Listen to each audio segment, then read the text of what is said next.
Hello and welcome to hopalongstudio. So in today's video, I want to share with you one of my favorite techniques, decoupage. If you've never tried this before, I wanted to share with you how to do it as well as the different materials and papers that you can use to do this technique. So let's get started. So for decoupage, you need a few things. You're going to need a paintbrush, some sort of medium. I have a variety of mediums that I will go over that you can use in this technique, as well as paper, tissue, die cuts, any sort of materials that you want to add into your journal. So let's first talk about the papers I'll be using in decoupage today. I am using a combination of jelly prints and patterned paper for today's video. I will show you in a few weeks how to use napkins and tissue paper, but today I really wanted to focus on some of these heavier papers.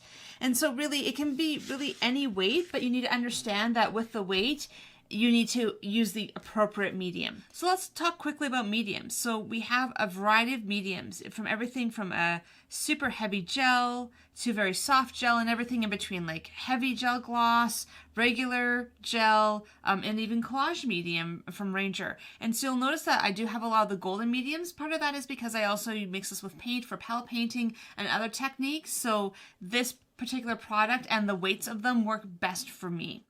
But if you're not actually doing a lot of this type of work and you're sticking mostly to collage, I would suggest try the Tim Holtz Ranger. It comes in a smaller container, which means that it's not going to dry out on you quite as quickly, and the quality is quite good. And because we're doing this in a book, light fastness matters a little bit less. There's also matte medium and gloss medium. And what these are is these are much thinner medium that can be used for attaching paper. But this is where it comes down to which medium you use depends on the weight of your paper. If you're using a really heavy paper, you're going to want something like a heavy gel. If you're using a tissue paper, you're going to want to use a gloss or a matte medium. So it really comes down to the weight of the paper, determines which gel you use or which matte medium you use. So to decoupage in a book, you basically just find a place in your book. I prefer using pages that I have some bleed over from somewhere else because, again, the decoupage will cover it all up. So you want to start with just basically taking pieces of your paper and just ripping it into sections.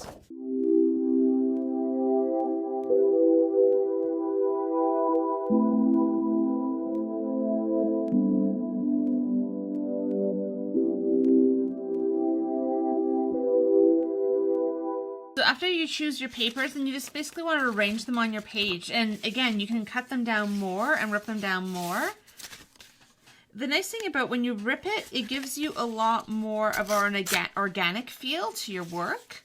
The other thing you need to think about is anything with a harsh line is going to look like a very harsh line in your work. And so I'm just going to put this, I'm actually going to make it a bit smaller. You can use very large pieces and very small pieces, but I think that you're going to have to be a little bit careful if you're using large pieces just to make sure that they adhere down really evenly. And that's part of the reason I like often using small pieces, because it makes it a little bit easier when you're trying to attach it to your page.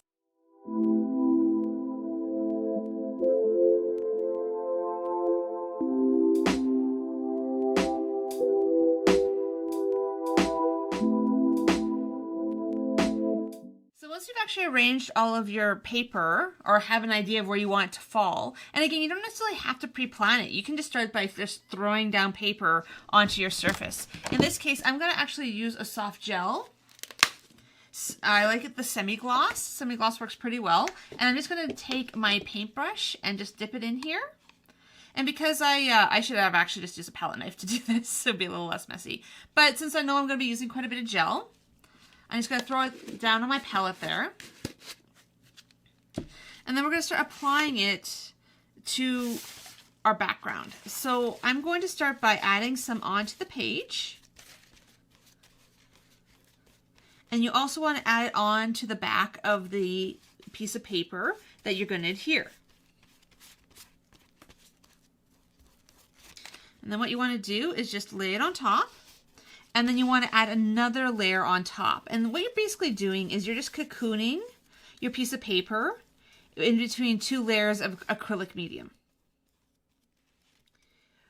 The beauty of this is if you are actually worried about the archivalness of some of these products, the nice thing is the moment you actually put your paper in between 2 layers of acrylic that are of archival quality, then thing is now, whatever you put on it is now archival as well. Which is nice if you're actually wanting to do this on other surfaces other than in a book. And then you also want to make sure that you add a nice thick layer on top. And then if you have any bits like here that are kind of raising up, you want to throw on some more medium. You want to throw on some more on top, and you want to run your finger along those places to make sure it's nice and tight against the surface and that it doesn't lift. And that's part of the reason I wear gloves. I know I've had some comments from people about like, oh, you wear gloves while you work. And yeah, I definitely do. Part of that is I have fairly sensitive skin, and I'm running into, as time goes on, the more I use these mediums, I'm starting to run into a little bit of irritation. They're technically non-toxic. They technically are fine to use without anything on your hands. I just find that for myself, this is a better way for me to work. And this allows me to work longer, and allows me not to have to stop due to my skin kind of freaking out on me. So again, it's to each his own. I know some people are really strong about, well, you should never wear gloves while you work, and that's fine. That's totally a personal opinion. And just do what works for you, and we'll help you create what you want to create as long as you want to create it.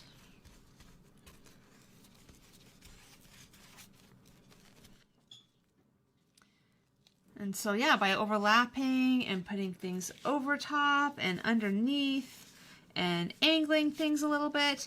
So this is a much larger piece here. And yeah, the reason I'm actually using this heavier medium is a lot of the scrapbooking paper and other things I'm using are about 110 pound in weight. And I find that trying to use a matte medium on this is not successful. I don't get really good results.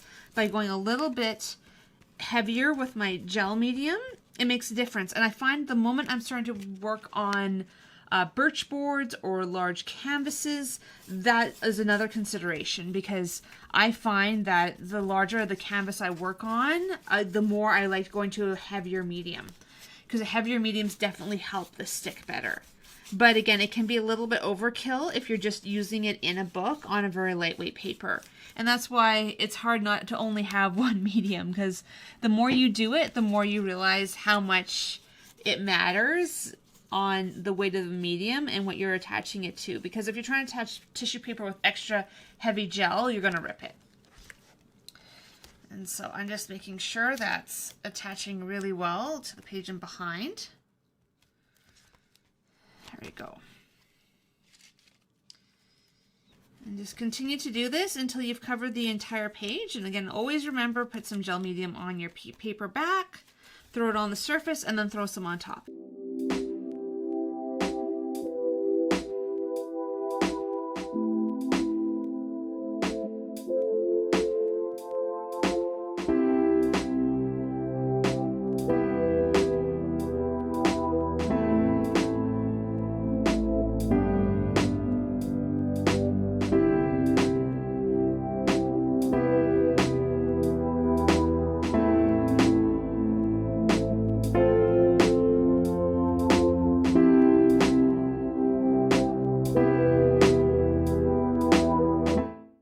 So now that we've actually added our paper, we just want to let it fully cure and dry before moving on to add paint or anything else on top.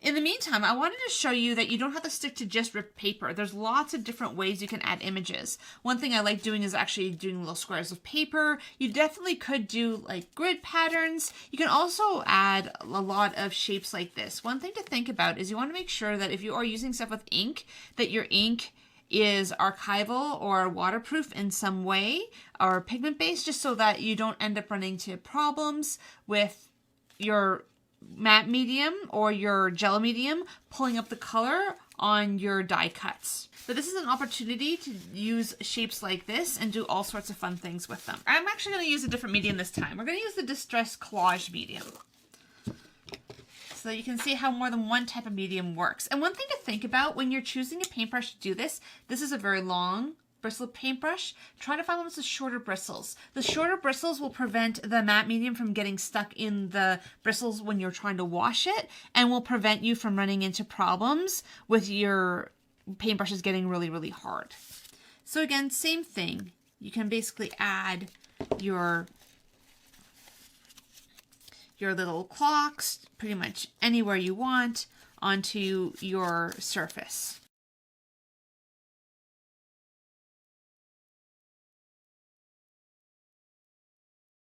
This is where maybe if you've already started with a painted background, but you want to add some elements to it, but you want to be able to add something on top. Because what's nice about this is when you actually do this, oh, this one's just basically blank. So we'll just throw it on top there. When you do this and you add your medium on top, what's nice about it is because it adds it as an isolation layer, which isolates it from the medium below. It allows you to be able to do other things on top. One thing you need to think about though is the moment you put down some acrylic medium like this, it's not going to be easy to add watercolor or other mediums on top. They're going to have a hard time drying. At least that's been my experience with it. And I find you might be noticing that I don't always do the backs on these ones. When they're smaller pieces of paper and depending on how much gel medium you're using, you can sometimes get away with not necessarily always following the rules. But if you want a really good adhesion, this is the way to do it.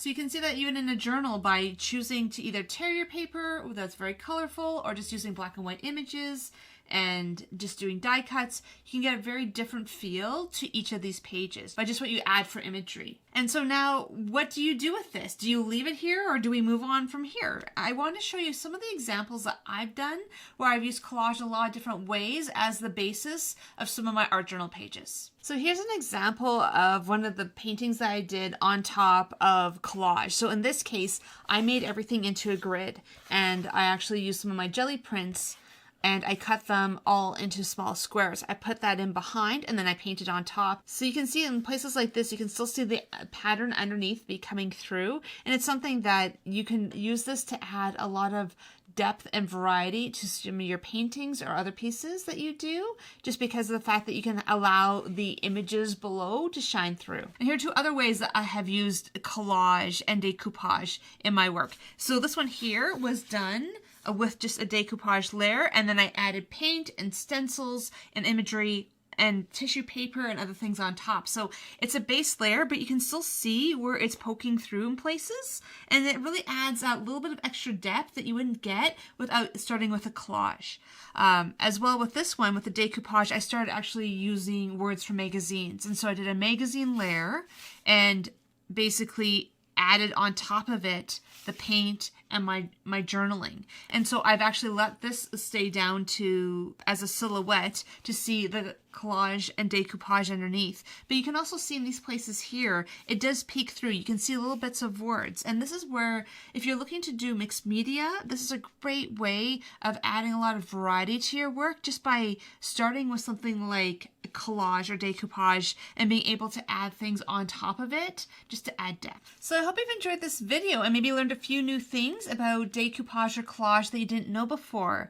I hope that you have enjoyed this video. If you have, I'd really appreciate if you'd like it and subscribe to my channel. I really do appreciate the support.